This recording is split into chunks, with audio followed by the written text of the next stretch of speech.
Ladies and gentlemen, welcome back to Obsessive Compulsive Gaming. I am the Obsessive Compulsive Gamer, and this is my review for CRISOL, Theater of Idols. So dear viewers, this particular video game released on February the 10th of this year.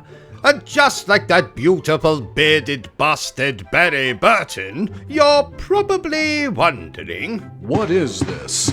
CRISOL Theater of Idols is a first-person action horror video game thingamajig in which we play as Gabriel Escudero, an assassin sent from the sun god to murder some other god. And to do that, we have to make our way through a very twisted version of Spain that just so happens to be crawling with living puppet-like statues. Very eerie, and also incredibly misleading. I was promised a twisted version of Spain, yet I saw neither paella, bullfighting, people dancing the flamenco, or even Antonio Banderas. Antonio Banderas is Spanish, right, Bertram? Let's just assume that he is Spanish. Anyway, let's review this action horror video game thingamajig the only way I know how. Badly. And let's start with what I really enjoyed about this game. No better place to start than this game's gameplay. And while it might look slightly familiar at first glance, looking like a cross between Resident Evil Village, Outlast 2 and a generic first-person shooter, this game is anything but. Yes, we do indeed shoot enemies, and yes, we do indeed use firearms. But unlike your standard first-person shooter in which you load these firearms with ammo, in this game, you load your firearms with your own blood. No, I'm not joking. So every time you choose to reload your weapon, you're going to bleed Gabriel drier than Count Dracula on a feeding frenzy. But don't be too alarmed, dear viewers. After all, this game does have syringes you can find to top up your blood. Too bad we can't find necklaces made of garlic. That would keep that bastard Count Dracula away from us. But of course, you're not going to be going up against Count Dracula in this game. I just mentioned him as a piece of fan service. No, you're going to be fighting these puppet statue thingamajigs that very much reminded me of some of the enemies from Lies of P. Not to be confused with that toilet simulator video game that I'm working on in my spare time, Lies of PP. No, I'm just talking about Lies of P. You know, the Pinocchio, Souls-like type game. And boy oh boy are these enemies ooky spooky in this game. Everything from their movements, to the way they wield knives, to the way they still come after you even when you blow their bloody heads off. And it makes sense that the enemies would be ooky spooky. After all, this is a horror game, and I'm happy to report that it's rather effective in that regard. We move through some very gothic-looking areas. Often we're walking around in the darkness with just a flashlight to guide us. One of my favorite parts of the game sees us moving through a fun fair as it's literally raining blood.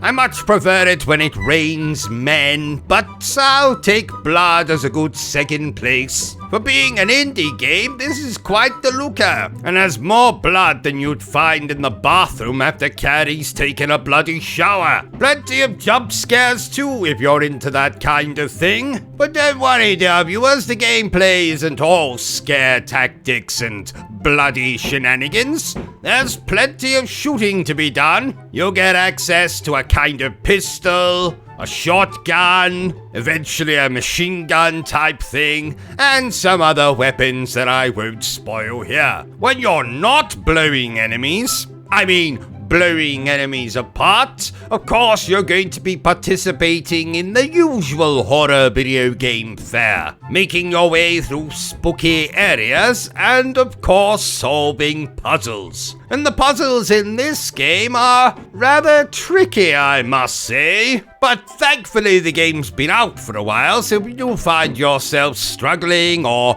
can't be bothered to figure out the solution, you can do what I did. Go and look up a walkthrough. I mean, you can sit there and rack your brain, use your little grey cells until you eventually figure out the solution. Ha ha! Yes, let's move on. So while the gameplay might seem pretty standard when it comes to first-person horror games, the whole blood mechanic does provide a nice risk-reward aspect to the game. Will you refill your ammo at the risk of having less health? Will you rely on having less health when you're attempting to kill that boss that you've attempted a couple of times already? Yes, the game does have some boss fights, not as many as you would probably find in your average Resident Evil game, or at your average family gathering, but there is boss fights here, and the final boss in particular gave me some trouble. But like I said, no spoilers here. All I'll say is make sure you've got plenty of those health syringes before you go into the final boss. That's my one and only piece of advice to you, dear viewers. Oh, that, and make sure you don't put your underpants on back to front. Especially if you're a man. I made that mistake this morning, and let's just say Bertram's got a lot of cleaning ahead of him. Shut up, Bertram. So what else nice can I say about this game? I just really enjoyed my experience with it. Everything from the gothic aesthetic, the blood rain that we had later in the game, the visuals, the voice acting's very good as well. I cannot attest to the Spanish voice acting because I played this game with the English voiceover, but that was good enough for me. I enjoyed all of the characters, be it the witch that you go to upgrade your weapons and get new skills, be it the little sidekick that you have who talks to you on the radio.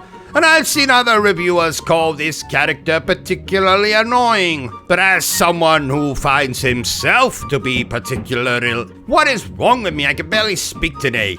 But as someone who finds himself to be particularly annoying, she didn't annoy me. Now that probably says more about me than it does about anything else. And I found her exchanges with Gabriel to be often rather funny. Not every single horror game has to be deadly serious, you know, so I rather enjoyed the light relief from all of the ooky spooky shenanigans going on for most of the game. The game also has a very impressive soundtrack, particularly the theme that plays over the title screen and an absolutely killer song that plays during the credits at the end of the game. Not bad at all. Speaking of bad, was there anything about CRISOL that I didn't like so much? Well, being a fan of New Game Plus, I'm rather disappointed to see that CRISOL doesn't feature one,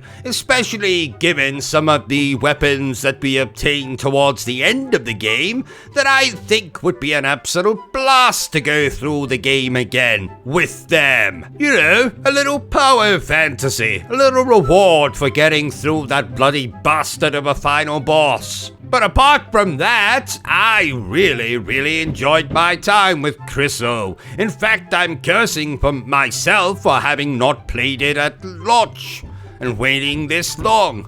Granted, I did get distracted with Resident Evil and Resident Evil. But I'm glad to have played the game now, and I have absolutely no hesitation in declaring that CRISOL Theatre of Idols is splendid. So there you have it, ladies and gentlemen, another review by yours truly. If you enjoyed this little review of mine, don't forget to give me a thumbs up. If you haven't enjoyed it, well then feel free to give me a thumbs down. But please remember the single most important thing I always tell you, dear viewer, and that is to always stay obsessed with gaming. Are you still here? Oh, you must have really enjoyed this video then. In that case, you had better subscribe to the channel and check out our other content.